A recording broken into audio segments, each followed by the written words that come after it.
Okay, this is a free response question from the Unit 4, so this is question 13. I did want to say that the point breakdown on this was that Part A was worth 1 point, Part B was worth 2, Part C was worth 2, and Part D was worth 4 points. And so you're given a table, and it says let f be the function that's twice differentiable. The table above gives you values for f at selected points over the closed interval. And Part A says estimate the derivative at 4, show the work that leads to your answer. So this is actually a question that takes us way back to previous units. So if you're given a table and you're asked to estimate the derivative, notice that on your table 4 would fall between 3 and 5. So if they're asking you to estimate your derivative, remember your derivative is a slope. So the easiest way to do that is to figure out what f of 5 is minus f of 3 all over 5 minus 3. So what you're doing there is you're calculating the slope, just like you would have, in a earlier grade level. So the y values go on top, the x values are in the denominator. So f of 5 is negative 2. So you get negative 2 minus, and then f of 3 is 4. So that's a minus 4. All over 5 minus 3 is 2. And so there you get negative 6 over 2, which is negative 3. So that was pretty easy, and that's why that was only worth 1 point. But hey, we'll take that point where we can get it. And then let's take a look at Part B. So Part B says evaluate the integral. That looks different. Show the work that leads to your answer. So when you're looking at that definite integral, you should know your answer should be a number. And this is a little tricky because you need to know some of your integral properties. So remember, you're allowed to break up integrals term by term. So the integral of the whole, or the total, is the sum of the partial integrals. So hopefully you'd be okay if I rewrote it as the integral from 2 to 13, okay? And we're allowed to take them term by term.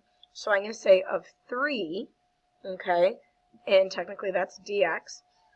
And then minus 5, I'm going to factor out that 5, the integral of 2 to 13 of f prime of x dx.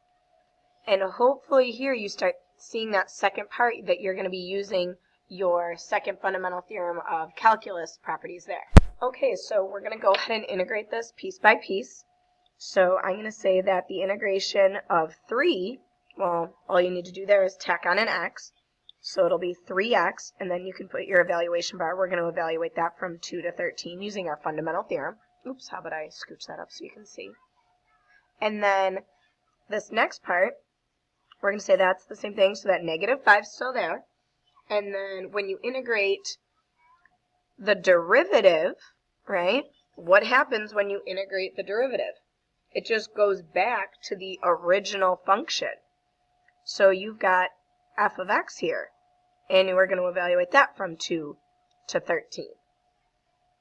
So now all you need to do is kind of plug those in. I'm just going to go up here with my work so that it's kind of all together. So when I plug in 13 there, I get 13. Well, I'll even keep my 3 on the outside of it to keep my number simple. So it'll be 3. Fundamental theorem there is going to be 13 minus 2. And then I've got minus 5. And then when you apply your fundamental theorem on the next one, you're saying f of 13, which you got to go back up to your table. So f of 13 is 6, and f of 2 is 1. So it'll be a 5, and maybe I'll write that out. So I'll say f of 13 minus f of 2. And then, again, you're just getting those from your table. So you get 3 times, what is that going to be, 11 minus 5 times, and then, what did I say, f of 13 was 6, minus 1. So that becomes a 5 times 5 is 25.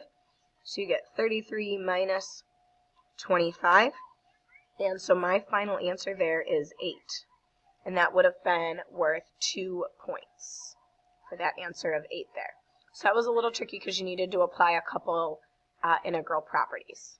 But hopefully you got at least a point or two out of that one. Okay, in part C, they're very specifically asking you to find a left Riemann sum with subintervals indicated by the data in the table.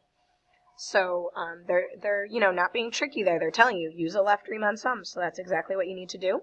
So again, know that a Riemann sum is going to approximate. So we're going to approximate the integral from 2 to 13, and I'm just going to call it f of x dx, and I'm going to say it's approximately.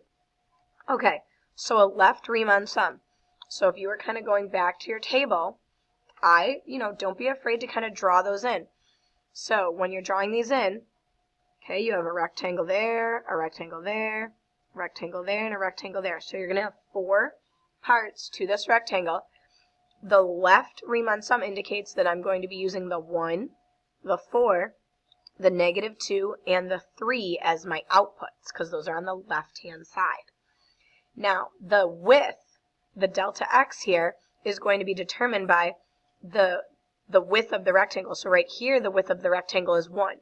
So it'll be 1 times 1. Then the next rectangle is going to be from 3 to 5. So that's going to be 2 times the left of it is 4. And you continue that process with each piece. So we have 1 times 1 plus 2 times 4. Then when you look at the third rectangle, it's a width of 3 because it goes from 5 to 8. And the height you're going to get from the left-hand side is -2. Plus, from 8 to 13, I think is 5. And the left output is a 3. So there's your setup there.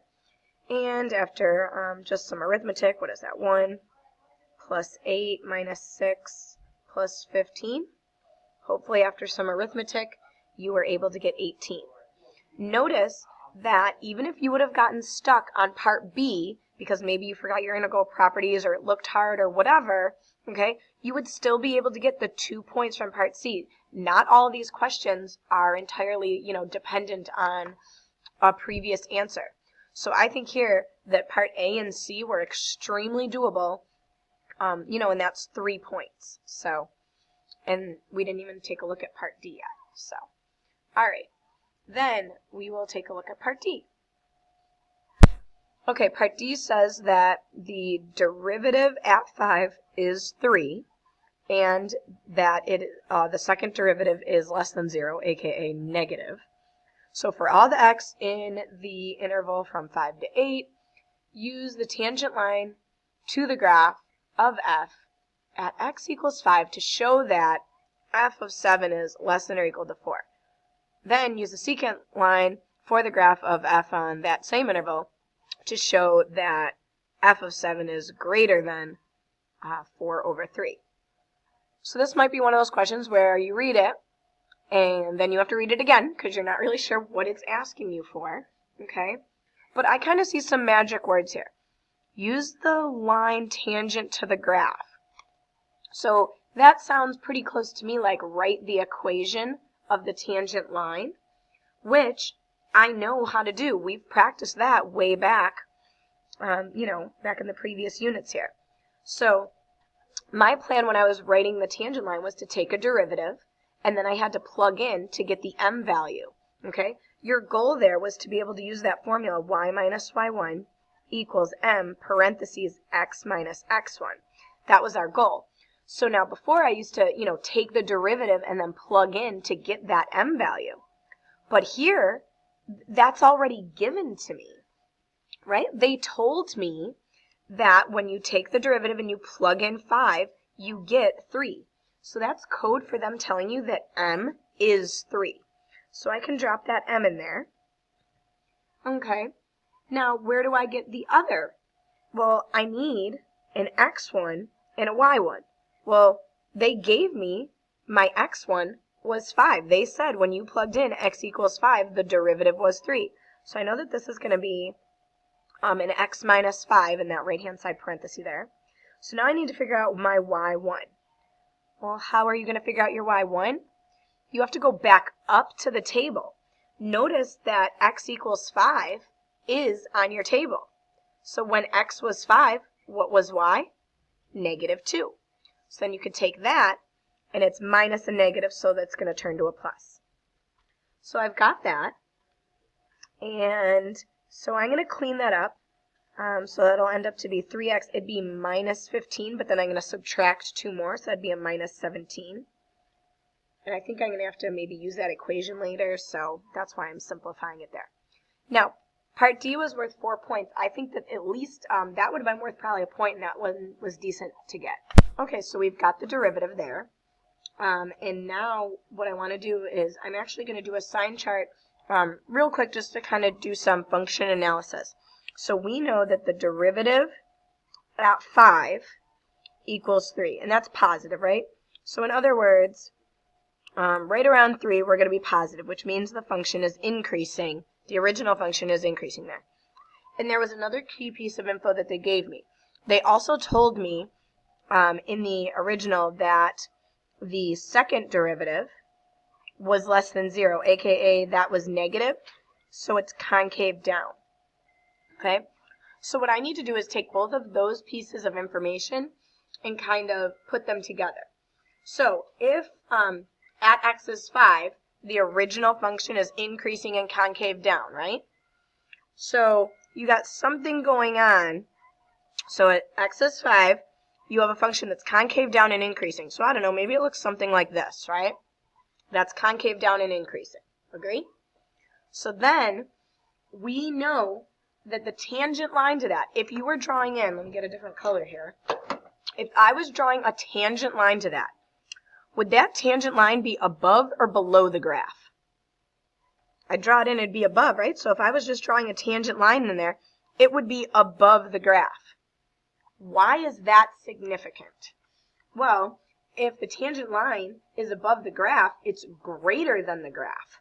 So the tangent line is the derivative. So what that tells you is that the derivative at x equals, what is that, 5 or 7, that is bigger than the function at that point. And that's exactly what I was trying to figure out. Okay, so let's evaluate the derivative then, because I have an equation, right? So the derivative evaluated at 7. If I plugged in a 7 there, I'd get 21 minus 17. 21 minus 17, which is 4. Okay. And now I know that that is going to be greater than. So here the derivative, so you can, I don't know, call it y prime.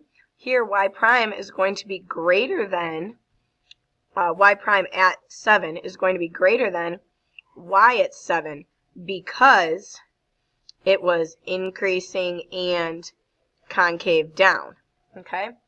So they were telling me I had to show that it was less than 4, or I'm sorry, greater than, that the function was less than 4, and we showed that because we said, well, if the derivative is greater than that, and we know that that is 4, then I can conclude that f of 7 must be less than 4. Well, less than or equal to, because I guess it could be the same. Okay? So you're kind of using that function analysis to get through all that. Now we have to do something similar with the secant line.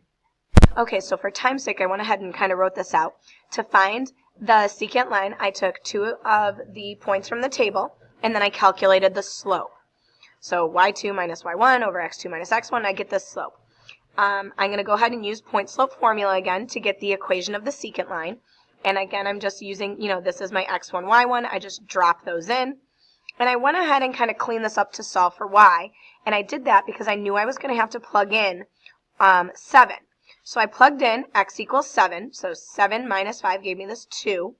Multiply this out, got a common denominator, and I got that it was 4 over 3, which is promising because that's kind of what they were asking me to compare to. So now I want to go back over here to this graph because, again, we knew that it was concave down and increasing. But now my secant line. So imagine you had 2 points on this and you had to connect them. If you connected those, you'll see that that line is below the blue function line. Okay? So in other words, what you're saying is that if the secant line is below, that's this, it is below this blue line, that's the original.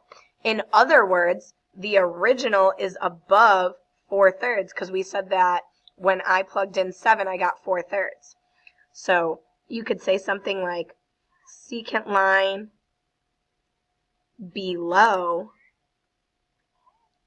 Therefore,